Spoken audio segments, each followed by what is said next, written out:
Hello friends, welcome back to my channel. So ரொம்ப நாள் கழிச்சு ஒரு குட்டி லாங் வீடியோவாக போஸ்ட் பண்ணுறேன். ஸோ இன்னைக்கு வீடியோவில் பார்க்குக்கு போகிறோம். ஸோ இந்த பார்க்கில் வந்துட்டு என்ன ஸ்பெஷல்னா, இப்போ வின்டர் சீசன் கொரியாங்கிறதுனால ஸ்னோ ஸ்லெட்ஜ் பண்ணுறதுக்கான ஆக்டிவிட்டி ஏற்பாடு பண்ணியிருக்காங்க. அதுக்கப்புறம் இங்கே வின்டர் வந்து ரொம்ப குளிர், லைக் லாஸ்ட் வீக்லாம் ஃபுல் அண்ட் ஃபுல் மைனஸ்லேயே தான் இருந்தது. பட் இந்த வீக் கொஞ்சம் 3 degrees வந்துட்டு லைக் 4-5 இருக்கும் போது கொஞ்சம் பரவாயில்லையா இருக்கிறதுனால வெளியே கிளம்பியிருக்கோம். ஸோ இந்த பார்க் வந்துட்டு ஹேண்ட் ரிவர் பக்கத்தில் தான் இருக்குது. ஸோ நம்ம ஹேண்ட் ரிவரையும் பார்க்க முடியும். அதுக்கப்புறமேட்டா இது வந்துட்டு எங்கள் யூனிவர்சிட்டியிலேருந்து நாங்கள் இருக்கிற இடத்துல இருந்து ஒரு 9 kilometers. சப்வேல போனால் கிட்டத்தட்ட ஒரு 45 to 50 minutesல போயிடலாம். 2 சப்வே மாறணும், ட்ரெயின் மாறணும்.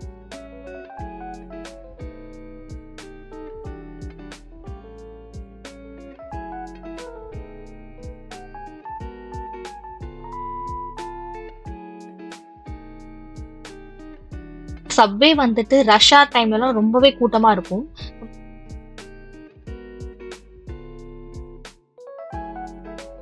போன அக்டோபர் மந்த்ல வந்துட்டு இங்க ட்ரோன் ஷோ நடந்தது. ஸோ இங்க பாத்தீங்கன்னா இந்த சியூன்னு தெரியல, இது கன்வீனியன்ஸ் ஸ்டோர். இதுக்கு ரொம்ப பெரிய லைன் நின்றுட்டு இருந்தது அந்த ட்ரோன் ஃபெஸ்டிவல் டைம் அப்ப. இப்போ வந்துட்டு இது ஆக்சுவலாக இன்னும் நாங்கள் என்ட்ரு உள்ள ஆகாம உள்ள போகணும்னா ஒரு டிக்கெட் எடுத்துட்டு போகணும். ஸோ அது வந்து 6,000 Korean won இருந்தது. நம்ம ஊர் காசு ஆல்ரெடி லைக் ஒரு 360 அந்த மாதிரி. ஸோ அதுக்கு முன்னாடி நாங்கள் உள்ள போறதுக்கு முன்னாடி வெளியே வந்துட்டு சுத்திட்டு இருந்தோம்.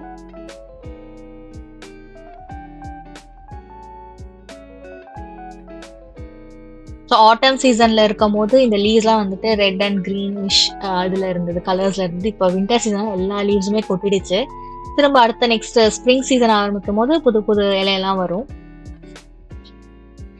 இங்க பாத்தீங்கன்னா ஃபுல் ப்ரௌனா தான் தெரியுது லீவ்ஸ் கொட்டி இருக்க மாதிரி. ஆனா குட்டி குட்டி பேர்ட், சின்ன குட்டியோண்டு சிட்டுக்குருவி மாதிரி நிறைய இருந்தது.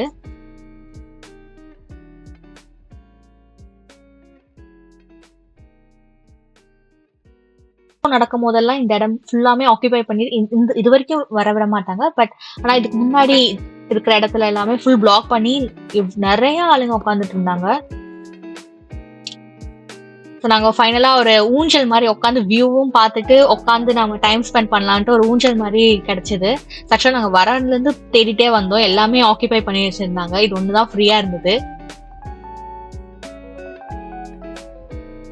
இது வந்துட்டு ரோசஸ் நினைக்கிறேன், ரோஸ் செடி இங்க போல. ஸோ அதை ஃபுல்லாக கவர் பண்ணி வச்சிருந்தாங்க வின்டருக்காக. ஸோ நெக்ஸ்ட் டிக்கெட் எடுத்துக்கிட்டு உள்ள ஸ்னோ ஸ்லெட்ஜ் எல்லாம் பார்க்க போகலாம். உள்ள போனா நிறைய சின்ன பசங்க தான், எல்லாருமே குழந்தைங்களோட தான் வந்திருந்தாங்க. ஸோ அவங்களுக்கான கேம்ஸ் எல்லாம் இருந்தது. கூடவே இந்த சின்ன சின்ன பசங்களாம் அழகா அவங்க எல்லாம் ஸ்லெட்ஜ் பண்ணிட்டு இருந்தாங்க, தற்கா மரம் மாதிரி. இந்த பக்கம் சைட்ல பாத்தீங்கன்னா ஒரு பெரிய லைன் போகுது பாத்தீங்கன்னா, அதெல்லாம் பெரியவங்களுக்காக. ஸோ எங்களால போக முடியல, ஆல்ரெடி நாங்க போனதே லைக் 4 o'clock ஆயிடுச்சு. 5 o'clock வரைக்கும் தான் இருந்தது அது ஓப்பனிங். நெக்ஸ்ட் வந்துட்டு சரி சாப்பிட ஏதாவது நூடுல்ஸ் வாங்கிக்கிட்டு நெக்ஸ்ட் அதுக்கப்புறம் டாம் கிளம்பிட்டோம். தேங்க்ஸ் ஃபார் வாட்சிங்.